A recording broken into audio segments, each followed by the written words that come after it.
தந்தி டிவியை உங்கள் cable TV ஆபரேட்டரிடம் இலவசமாக கேட்டு பெறுங்கள்.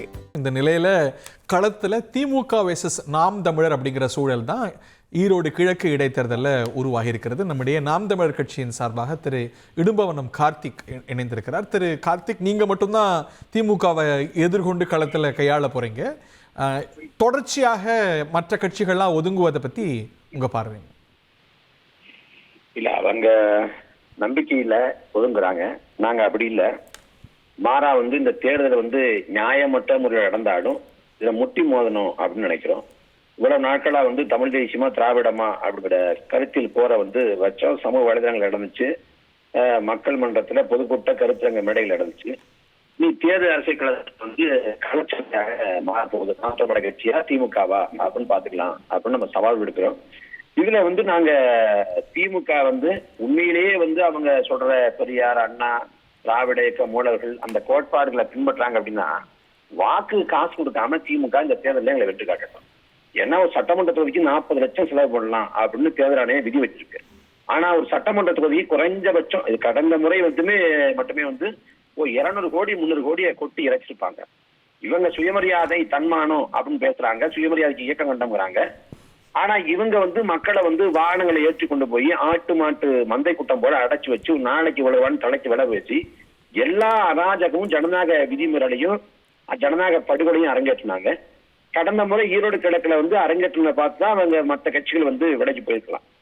ஆனா இது சரியான முறை அல்ல. நாம் தமிழர் கட்சி களத்தை விட்டு எப்போதும் வெளியேறாது.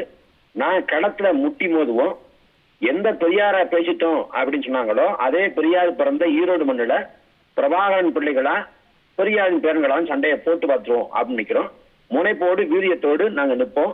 அவங்க காசை நம்பி களத்துக்கு இறங்குவாங்க, நாங்க கருத்துல நம்பி இறங்குவோம். மக்கள் யாரு பக்கம் அப்படிங்கிறத பார்த்துக்கலாம். என்ன முடிவோ அதுதான் மக்கள் தீர்ப்புன்னு ஏத்துப்பீங்க?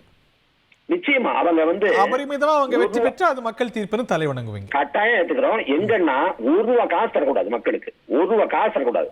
40 லட்சம் செலவு பண்ணலாம் தேர்தல் ஆணையம் விதி வச்சிருக்கா. 40 லட்சம் செலவு பண்ணு, நேர்மையான முறையில கோட்பாட்டை சொல்லு, கொள்கையை சொல்லு. அதே போல நீ இந்த 3-4 ஆண்டு காலத்தை செஞ்ச சாதனைகளை சொல்லி ஓட்டு கேளுங்க. அதுக்கு நீங்க யார களத்துல இறக்கி பரப்புரை பண்ணாலும் பிரச்சனை கிடையாது. சோ இது ஒரு வசதியான வாய்ப்பா தான் பாக்குறீங்க திமுக வெர்சஸ் நாம் தமிழர் களம் உருவாக்கி. நீங்க பத்திரிகையா சொல்லுங்க, கடந்த ஈரோடு கிழக்குல வாக்குகள் திமுக காசு கொடுக்கணும்னு சொல்லுங்க. நான் மறுவார்த்தை பேசல.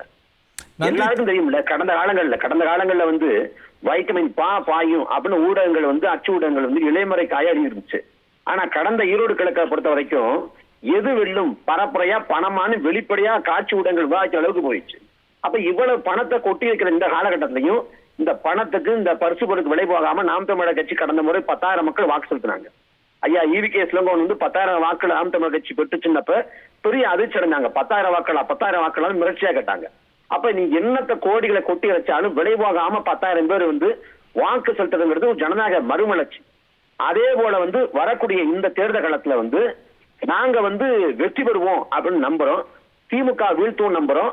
திமுகவோட தகிடு தத்தங்கள், மோசடித்தனங்கள், முறைகேடுகளை அந்த களத்துல அம்பலப்படுத்துவோம். இவ்வளவு ஆண்டுகால தமிழ் தேசியமா திராவிடமாங்கிற சண்டையோட நீச்சியா இப்பதான் சரியான களம் அமைஞ்சிருக்கு. அதுவும் ஒரு பெரியார் பிறந்த ஈரோடு மண்ணில் அமைஞ்சது மிக சால பொருத்தமானது. அதாவது சண்டைக்கு அநியமா இருக்கும். பிரபாகரன் பிள்ளைகளா பெரியாரின் பிறங்களா பார்த்துவோம். நன்றி திரு இடும்பவனம் கார்த்திக்.